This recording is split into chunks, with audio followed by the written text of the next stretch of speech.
this is sped up about 8 times.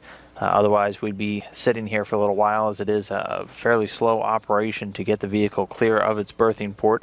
But there you can see Orbital ATK's Cygnus craft, dubbed the SS Slayton 2, with the large new solar arrays that were one of the features of the newly upgraded Cygnus. This, again, the 4th resupply mission for the commercial resupply company.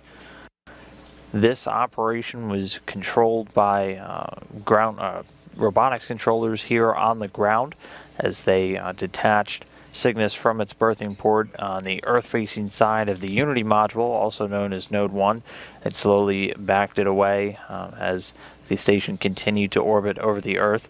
This was done in a very deliberate, very deliberate manner in order to move Cygnus away and then orient it in its release attitude where it now sits.